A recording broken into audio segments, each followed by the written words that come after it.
Assalamualaikum warahmatullahi wabarakatuh. Kembali lagi bersama saya Nila Puspitasari, di mana di channel ini akan membahas tentang P3K, baik informasi mengenai berita P3K maupun latihan soal P3K. Namun di video kali ini saya akan membahas tentang latihan soal P3K, khususnya kompetensi teknis guru PJOK. Nah, sebelumnya jangan lupa untuk like, komen, dan subscribe video saya ya. Nah, di sini kita saling sharing. Nanti apabila ada jawaban yang keliru bisa dikomen di kolom komentar. Namun dengan catatan belum tentu jawaban Anda benar dan belum tentu jawaban saya yang salah. Kita harus saling berdiskusi gitu ya. Next. Kita langsung ke soal saja. Saat regu A berlari sekencang-kencangnya mengejar anggota regu B pada permainan hijau hitam, ada keinginan dari beberapa anggota regu A untuk menangkap regu B atau sebaliknya. Hal yang menyebabkan anggota regu ingin memenangkan permainan adalah A. Motivasi yang tinggi, B. Eksistensi, C. Percaya diri, D. Tanggung jawab, E. Pantang menyerah. Jawaban yang benar yaitu yang A. Motivasi yang tinggi. Next. Permainan hijau hitam saat ada keinginan sesama anggota regu untuk mencari strategi memenangkan permainan dan didukung oleh anggota regu yang lain. Hal yang dimunculkan oleh para pemain adalah A. Motivasi yang tinggi, B. Eksistensi, C. Percaya diri, D. Tanggung jawab, E. Pantang menyerah. Jawaban yang benar yaitu yang A. Jadi soal yang sebelumnya tadi hampir sama dengan soal yang ini, yaitu strategi untuk memenangkan yaitu harus adanya motivasi yang tinggi. Next. Pada saat bermain kasti, pemukul pertama berhasil memukul bola dengan benar dan dapat berlari ke tiang hinggap 1 dan tiang hinggap 2 serta dapat kembali ke ruang bebas dengan selamat secara langsung tanpa terhalang oleh penjaga. Dari keterangan di atas, maka poin yang diperoleh oleh pemain tersebut adalah A. 0, B. 1, C. 2, D. 3, E. 4. Jawaban yang benar yaitu poinnya sebanyak 2, yaitu C. Oke, next, lanjut soal selanjutnya. Permainan hijau hitam dilakukan oleh dua regu. Anggota regu yang harus berkonsentrasi pada instruksi yang diberikan oleh pemimpin permainan. Kedua regu harus cepat bereaksi sesaat setelah aba-aba diberikan. Regu hijau menangkap regu hitam atau sebaliknya. Komponen kebugaran jasmani apa yang dikembangkan ketika regu hijau hitam berusaha saling menangkap dan menghindar? A. Kecepatan, B. Kekuatan, C. Kelincahan, D. Kecepatan reaksi, E. Daya ledak otot. Jawaban yang benar yaitu yang C. Kelincahan. Nah, maaf ya teman-teman, nanti apabila ada suara dalam rekaman ini, ada suara bising motor ataupun orang lain karena ini saya merekamnya di dekat jalan raya gitu ya, di kontrakan gitu. Next. Permainan bola kasti di Indonesia sudah dimainkan sejak zaman penjajahan Belanda dan Jepang. Penemu permainan bola kasti adalah negara A. Amerika, B. Belanda, C. Skotlandia, D. Irlandia, E. Inggris. Jawaban yang benar yaitu yang E. Jadi penemu bola kasti itu dari negara Inggris. Next. Mendefinisikan psikologi dalam gerak adalah A. Ilmu pertumbuhan dan perkembangan kualitas diri dan lingkungan seimbang. B. Ilmu pengetahuan yang mempelajari tingkah laku manusia atau peserta didik baik sebagai individu maupun dalam hubungannya dengan lingkungannya. C. Ilmu pengetahuan yang mempelajari tingkah laku gerak manusia atau peserta didik baik sebagai individu maupun dalam hubungannya dengan yang lain di lingkungannya. D. Ilmu pengetahuan yang mempelajari tingkah laku manusia atau peserta didik baik sebagai individu maupun dalam hubungannya dengan daerahnya. E. Ilmu pengetahuan yang mempelajari tingkah laku manusia atau peserta didik baik sebagai individu maupun dalam hubungannya dengan temannya.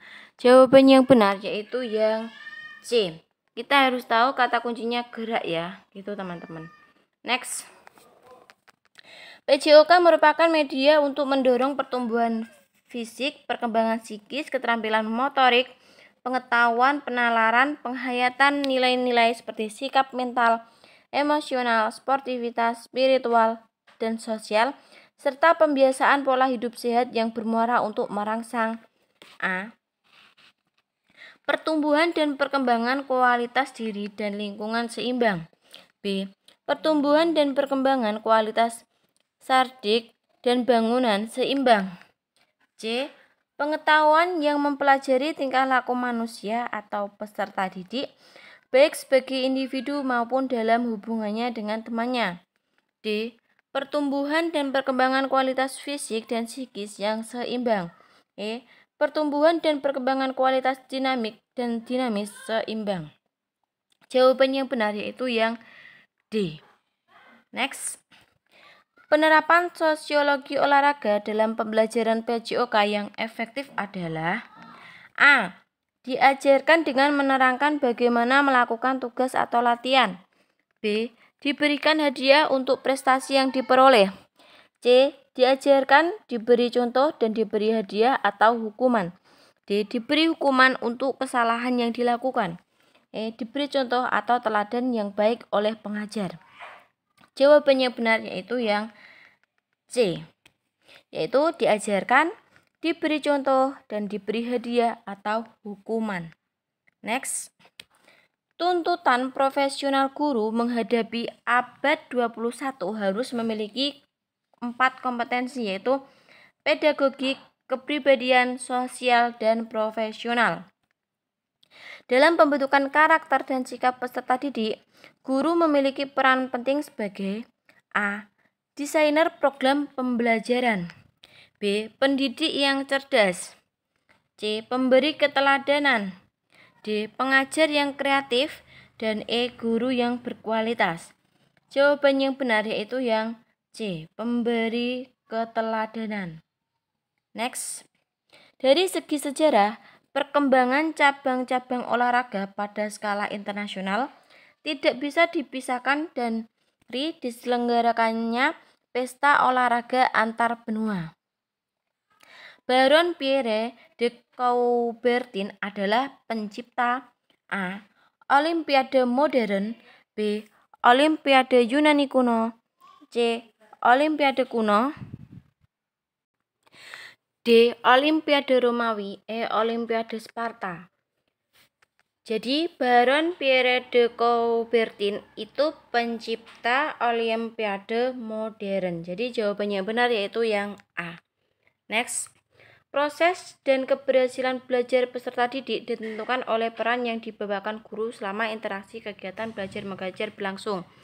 Kompetensi profesional guru dalam mengajar dapat dikembangkan melalui A. Menyusun penelitian tindakan kelas. B. Pendidikan dan pelatihan model-model pembelajaran. C. Forum group discussion, perencanaan pembelajaran. D. Kegiatan penyusunan RPP di komunitas guru. E. Workshop penyusunan bahan belajar.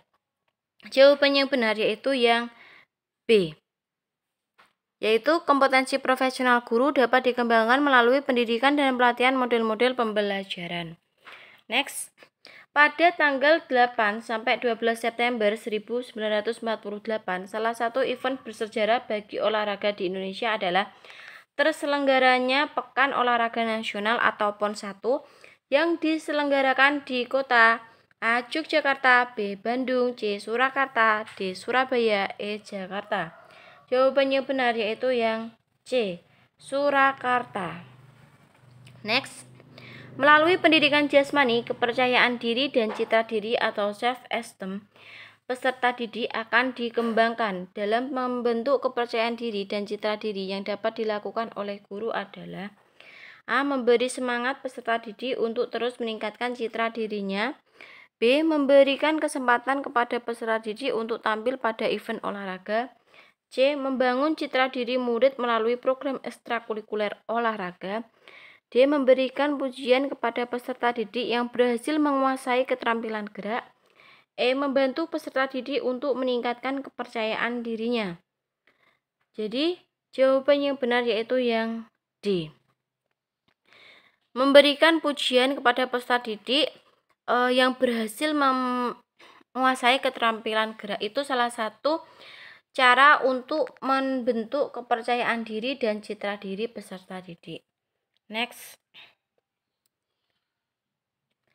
Kajian penting psikologi olahraga dalam pendidikan jasmani, salah satunya tentang motivasi. Terdapat beberapa teknik yang dapat dilakukan guru untuk meningkatkan motivasi belajar peserta didiknya, yaitu memberi pujian, memberi koreksi dan sugesti, memberi petunjuk atau arahan. Adalah contoh memberi motivasi dengan teknis supervisi, B. behavioral, C. intensif, D. citra mental, E. verbal. Jawabannya benar yaitu yang E. verbal. Next. Pada pembelajaran aktivitas senam berdiri satu kaki, salah satu peserta didik mengalami kesulitan dalam melakukan posisi tersebut. Namun ia terus mencoba sampai akhirnya mampu melakukan gerakan tersebut. Kondisi psikologi yang ditunjukkan oleh peserta didik tersebut adalah A. pantang menyerah, B. percaya diri, C. kepercayaan diri, D. motivasi tinggi, E. tanggung jawab. Jawabannya benar yaitu yang A.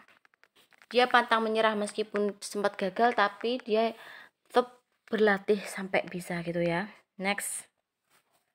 Aktivitas jasmani dapat menjadi medium pergaulan sosial atau social intercourse, yaitu bertemu dengan orang-orang baru dan untuk mempercepat atau mempererat hubungan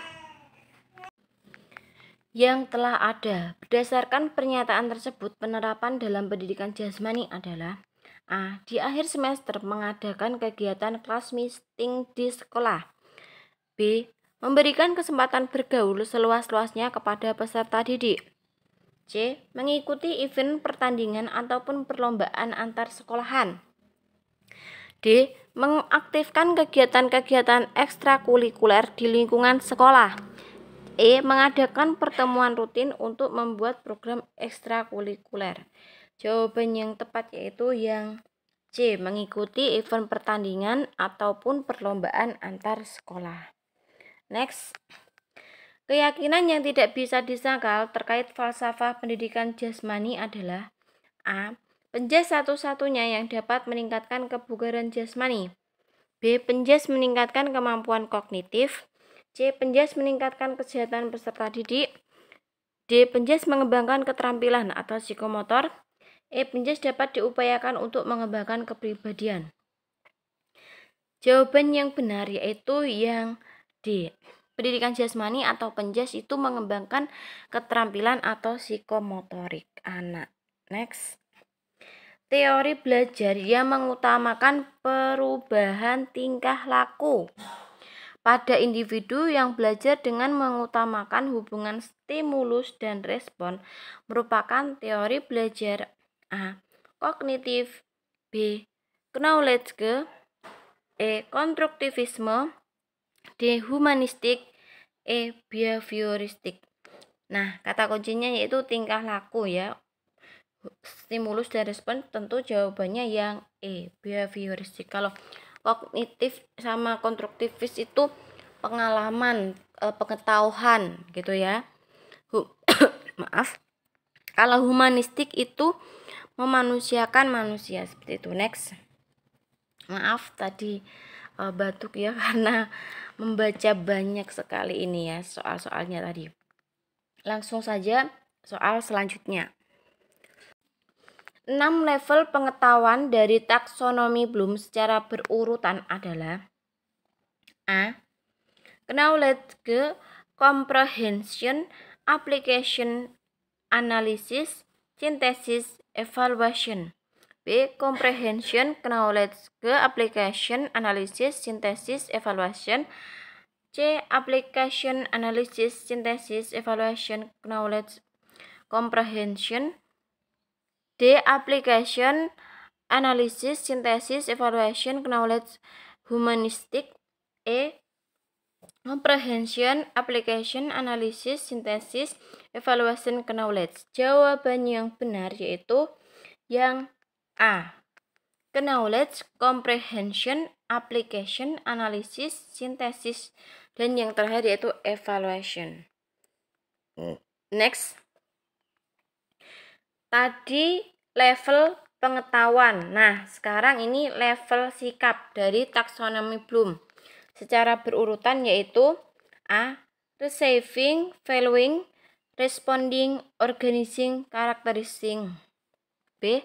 Receiving, responding, valuing, organizing, characterizing. C. Responding, valuing, receiving, organizing, characterizing. D.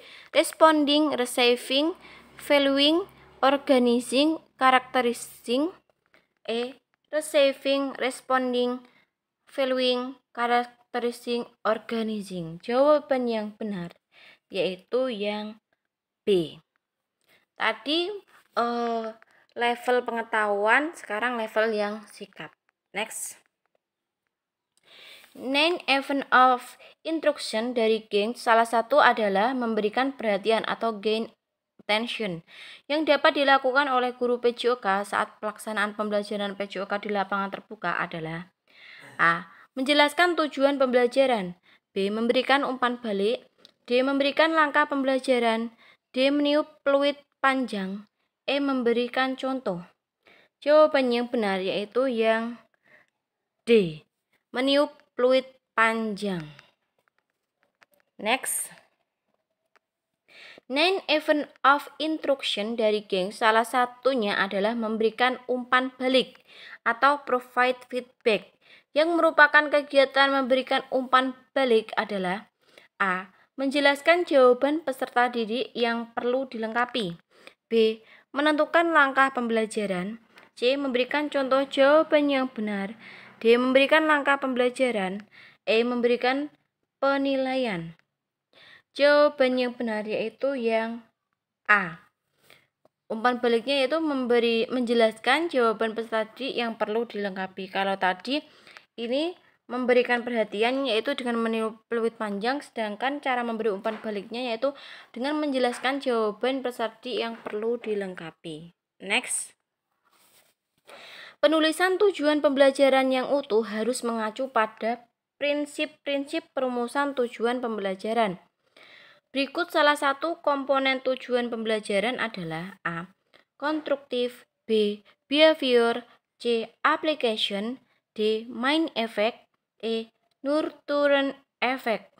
Jawaban yang benar yaitu yang B. Salah satu tujuannya yaitu behavior, yaitu tingkah laku. Next. Dalam merumuskan tujuan pembelajaran, unsur perilaku yang terdapat pada rumus tujuan pembelajaran ditulis A.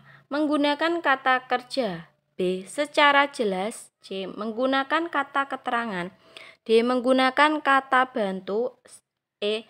Secara terukur. Jawaban yang benar yaitu yang A. Menggunakan kata kerja. Next. Penulisan tujuan pembelajaran yang utuh harus mengacu pada prinsip-prinsip perumusan tujuan pembelajaran. Berikut salah satu, ini soalnya sama kayak tadi ya. Komponen tujuan pembelajaran tadi udah ya jawabannya yang maaf, ini tadi soalnya hampir sama ya. Penulisan tujuan pembelajaran yang utuh harus mengacu prinsip-prinsip perumusan tujuan pembelajaran. Nah, sama ya, ini 81 sama dengan ini ya. Jawabannya tadi ya, behavior.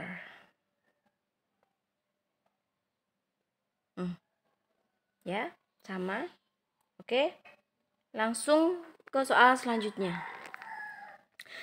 Menerapkan salah satu gaya mengajar yang memperhatikan perbedaan individu dalam pembelajaran PJOK adalah A. Mengevaluasi gaya resiprokal, B. Mengadaptasikan gaya inklusif, C. Menyiapkan gaya latihan, D. Mencocokkan gaya komando, E. Menerapkan gaya mengajar inklusi. Jawaban yang benar yaitu yang B. Mengadaptasikan gaya inklusi. Next. Menganalisis gaya mengajar yang dapat memberikan kesempatan kepada semua siswa untuk melakukan aktivitas geraknya tanpa dibatasi oleh keterbatasan yang dimiliki oleh semua siswa adalah A. Penerapan gaya mengajar inklusi, B. Penerapan gaya mengajar langsung, C. Penerapan gaya mengajar eksposif, D. Penerapan gaya mengajar discovery, E. Penerapan gaya mengajar resiprokal. Jawaban yang benar yaitu yang A, penerapan gaya mengajar inklusif, yaitu memberikan kesempatan kepada siswa untuk melakukan aktivitas gerak tanpa dibatasi dengan keterbatasan yang dimiliki oleh peserta didik, seperti itu. Next. Guru memberikan beberapa tugas, peserta didik menentukan di mana, kapan, bagaimana, dan tugas mana yang akan dilakukan pertama kali. Kemudian guru memberikan umpan balik. Gaya mengajar tersebut adalah gaya mengajar A. Inklusi, B. Latihan, C. Berbalasan, D. Komando, E. Menilai diri sendiri. Jawaban yang benar yaitu yang B, berupa latihan atau practice style. Next, pemilihan gaya mengajar menurut Moston lebih berupa sebuah kontinu dengan spektrum gaya yang didasarkan pada jumlah pembuatan keputusan yang diberikan guru pada peserta didik. Ketika peserta didik menentukan kekurangan dan mencoba memperbaiki dirinya, gaya mengajar yang digunakan adalah A. Inklusi, B. Latihan, C. Berbalasan, D. Komando, E. Menilai diri. Jawaban yang benar yaitu yang E. Menilai diri. Next. Guru menentukan tugas pembelajaran dengan target atau kriteria yang berbeda-beda tingkat kesulitannya untuk masing-masing peserta didik. Peserta didik diberi keleluasan untuk menentukan tingkat kesulitan dari tugas mana yang sesuai dengan kemampuannya. Gaya belajar tersebut adalah A. Inklusif, B. Latihan, C. Berbalasan, D. Komando, E. Menilai diri sendiri. Jawaban yang tepat yaitu yang C. Berbalasan, karena di sini itu peserta didik diberikan keleluasan untuk menentukan tingkat kesulitan tugas mana yang sesuai dengan kemampuannya. Next. Pemilihan gaya mengajar menurut Monston lebih berupa sebuah kontinu dengan spektrum gaya yang didasarkan pada jumlah pembuatan keputusan yang diberikan guru pada peserta didik. Gaya mengajar yang memberikan kesempatan kepada peserta didik berperan sebagai pelaku dan peserta didik yang lain menjadi pengamat dan memberikan umpan balik adalah A. Inklusif, B. Latihan, C. Berbalasan, D. Komando, E. Menilai diri sendiri. Jawaban yang tepat yaitu yang C. Berbalasan. Nah, maaf ya, kalau yang ini tadi nggak berbalasan, kalau yang ini tadi jawabannya yaitu yang inklusif. Siswa diberikan keleluasan untuk menentukan tingkat kesulitannya, ini inklusif. Kalau yang berbalasan itu guru itu memberikan kesempatan kepada peserta didik sebagai pelaku dan peserta didik yang lain itu menjadi pengamat, itu yang berbalasan. Sedangkan yang tadi ini menentukan tingkat kesulitan yang mana sesuai kemampuannya peserta didik itu yang inklusif, seperti itu ya. Jadi udah benar ini, yang ini inklusif, yang berbalasan yang ini. Oke, next. Pada pembelajaran kebugaran jasmani, guru menggunakan model problem based learning. Pada tahapan pengumpulan informasi dan data, berikut contoh pernyataan yang tepat. A. Guru menanyakan kepada peserta didik tentang kesalahan yang sering ditemukan pada saat melakukan gerakan latihan tersebut. B. Peserta didik menetapkan solusi penyelesaian masalah dari kesalahan gerakan-gerakan latihan kekuatan otot yang mereka lakukan. C. Guru memperhatikan dan langsung memperbaiki gerakan-gerakan latihan kekuatan otot yang sedang dipraktekkan peserta didik. D. Peserta didik mempraktekkan gerakan-gerakan latihan kekuatan otot secara berpasangan sesuai dengan lembar kerja yang ditentukan oleh guru. E. Peserta didik menetapkan solusi penyelesaian masalah dari kesalahan gerakan-gerakan latihan kekuatan otot yang mereka lakukan secara sendiri-sendiri. Jawaban yang tepat yaitu yang D. Ini adalah contoh pembelajaran problem based learning, yaitu peserta didik itu mempraktekkan gerakan-gerakan latihan kekuatan otot secara berpasangan sesuai dengan lembar kerja yang ditentukan oleh guru. Next. Tindakan mengidentifikasi masalah dalam melakukan syuting saat bermain bola basket menunjukkan elemen keterampilan berpikir kritis pada tahap A. Kekuatan otot, B. Fokus, C. Reason, D. Situation, E. Inference. Jawaban yang benar yaitu yang B. Fokus. Jadi pada saat mengidentifikasi dalam melakukan syuting bermain bola basket itu elemen yang digunakan yaitu yang fokus. Next. Dalam pembelajaran pendidikan jasmani, banyak sekali adegan pembelajaran yang memerlukan diskusi terbuka yang menantang penalaran peserta didik. Kemampuan berpikir dan daya analisis dikembangkan melalui permasalahan-permasalahan yang diberikan oleh guru. Kemampuan nalar membuat keputusan memecahkan suatu permasalahan merupakan proses A. Membuat keputusan, B. Kemampuan nalar, E. Berpikir kritis, C. Berpikir kritis, D. Pemecahan masalah, E. Berpikir kreatif. Jawaban yang benar yaitu yang C. Berpikir kritis. Jadi kemampuan nalar itu dalam membuat keputusan memecahkan masalah itu merupakan proses dari berpikir kritis. Next. Dalam melaksanakan penilaian, seorang guru PJOK tentunya harus mengacu pada prinsip dari penilaian. Yang bukan termasuk pada prinsip penilaian pembelajaran adalah A. Reliable, B. Tertulis, C. Homogen, D. Objektif, E. Valid. Jawaban yang benar yaitu yang C. Homogen. Ini bukan termasuk dari prinsip penilaian. Jadi prinsip penilaian yaitu reliable, tertulis, objektif, dan valid. Next. Seorang guru PJOK akan melakukan penilaian pada materi servis pada bola voli. Ada beberapa teknik yang bisa dilakukan dan di bawah ini yang bukan termasuk kepada penilaian. Bentuk penilaian yang dapat dilakukan oleh guru adalah A. Penilaian sikap, B. Penilaian berjenjang, C. Penilaian proyek, D. Penilaian tertulis, E. Penilaian mandiri. Jadi yang bukan merupakan teknik penilaian yaitu yang B. Ini enggak ada ya penilaian berjenjang. Jadi penilaian sikap, terus kalau yang tertulis ini maksudnya pengetahuan. Proyek ini keterampilan. Ini penilaian mandiri juga termasuk penilaian sikap gitu ya. Next. Penentuan KKM salah satunya didasarkan pada inteks, yaitu A.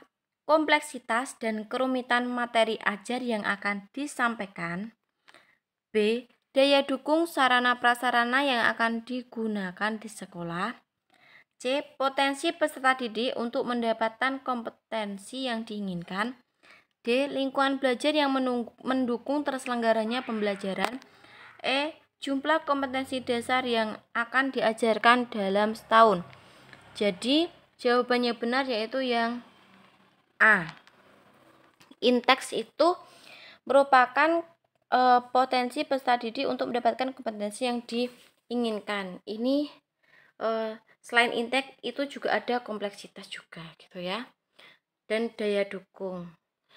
Nah, tapi yang inteks itu artinya yang ini. Jadi ada 3 ya, kompleksitas, inteks, dan daya dukung. Next. Pemanfaatan penilaian bukan sekedar mengetahui pencapaian hasil belajar, justru yang lebih penting adalah bagaimana penilaian mampu meningkatkan kemampuan peserta didik dalam proses belajar. Assessment as learning berfungsi sebagai format yang dilaksanakan selama proses pembelajaran berlangsung. Teknik penilaian yang digunakan dalam assessment as learning adalah A. Penilaian diri dan tes tertulis. B. Penilaian antar teman dan tes lisan. C. Tes lisan dan penilaian diri. D. Penilaian antar teman dan portofolio. E. Penilaian diri dan penilaian antar teman. Jawabannya yang benar yaitu yang E. Penilaian diri dan penilaian antar teman. Jadi pada saat selama proses pembelajaran berlangsung, penilaian yang dapat dilakukan assessment as learning yaitu penilaian diri dan penilaian antar teman. Next, untuk melihat keberhasilan proses pembelajaran sebagai seorang guru, idealnya melakukan tindakan reflektif atas apa yang sudah dilakukannya. Salah satu tindakan reflektif yang dapat dilakukan oleh guru yaitu melakukan PTK, penelitian tindak kelas. Tahap siklus PTK terdiri dari planning, yaitu perencanaan, action tindakan, observation atau observasi, dan reflection atau refleksi. Tahap reflection berguna untuk A. Informasi untuk merevisi tindakan yang akan dilakukan dalam penelitian. B. Penerapan dari perencanaan yang telah dibuat berupa perbaikan proses. C. Mencermati serta mendokumentasikan semua bentuk perubahan yang terjadi di kelas. D. Melaksanakan tindakan yang akan dilaksanakan pada awal siklus PTK. E. Bahan masukan untuk merevisi terhadap rencana yang telah dilaksanakan. Jawaban yang benar yaitu yang E, yaitu sebagai bahan masukan untuk merevisi terhadap rencana yang telah dilaksanakan. Next, kriteria ketuntasan minimal atau KKM dirumuskan dengan mempertimbangkan 3 hal, diantaranya yaitu kompleksitas. Kalau soal yang tadi yaitu inteks ya, potensi peserta didik. Nah, pernyataan yang tepat mengenai komponen kompleksitas dalam merumuskan KKM. A. Mengidentifikasi kualifikasi akademik pendidik dan jumlah peserta didik dalam satu kelas. B. Menghitung jumlah peserta didik laki-laki dan perempuan dalam satu kelas. C. Melihat rata-rata nilai rapot peserta didik di kelas sebelumnya. D. Memperhatikan dan menganalisis rata-rata nilai rapot peserta didik di kelas sebelumnya. E. Memperbaiki hasil analisis jumlah, kedalaman, dan keluasan dari KD melalui forum KKGO. Jawaban yang benar yaitu yang E. Jadi kalau kompleksitas itu kedalaman materi, kalau inteks itu potensi peserta didik, dan yang satu yaitu daya dukung, sarana dan prasarana. Itu dalam merumuskan KKM. Next, assessment for learning dilakukan selama proses pembelajaran berlangsung dan biasanya digunakan sebagai dasar untuk melakukan perbaikan proses belajar mengajar. Berikut pernyataan yang tepat mengenai assessment for learning yaitu A. Pendidik memberikan penilaian hasil belajar melalui tes sumatif. B. Pendidik dapat memberikan umpan balik terhadap proses belajar. C. Pendidik melibatkan peserta didik dalam proses penilaian proses. D. Peserta didik memiliki pengalaman belajar menilai dirinya sendiri. E. Peserta didik dilibatkan dalam merumuskan prosedur penilaian. Jawaban yang benar yaitu yang E. Next. Nah, ini ya soalnya ya. Kriteria ketuntasan minimal atau KKM dirumuskan dengan mempertimbangkan 3 hal, diantaranya yaitu keadaan siswa atau inteks. Pernyataan yang tepat mengenai komponen inteks dalam merumuskan KKM adalah A. Makin tinggi rata skor atau nilai siswa pada saat awal masuk, maka skor KKM makin rendah. B. Makin tinggi rata skor atau nilai siswa pada saat awal masuk, maka skor KKM makin tinggi. B. Makin homogen siswanya, maka skor KKM makin tinggi. D. Makin beragam siswanya, maka skor KKM makin tinggi. E. Makin rendah rata skor atau nilai siswa pada kelas sebelumnya semester yang sama, maka makin rendah skor KKM-nya. Jawaban yang benar yaitu yang B. Makin tinggi rata skor atau nilai siswa pada awal masuk, maka KKM-nya juga akan tinggi. Perlu diketahui ya, saya ingatkan kembali kalau KKM atau kriteria ketuntasan minimal itu ada 3 hal yang harus diperhatikan, yaitu inteks siswanya, potensi siswanya, yaitu kayak nilainya gitu ya. Kedua tadi yaitu kompleksitas kedalaman materi seperti KD-nya kayak gitu, dan yang terakhir yaitu daya dukung sarana dan prasarana. Oke, nah ternyata sudah selesai. Oke, terima kasih penjelasan dari saya. Nah, di sini kita harus sharing-sharing ya. Nanti apabila ada yang salah dalam menjelaskannya, mohon di komen. Nanti kita bahas bersama-sama lagi. Oke, terima kasih. Wassalamualaikum warahmatullahi wabarakatuh.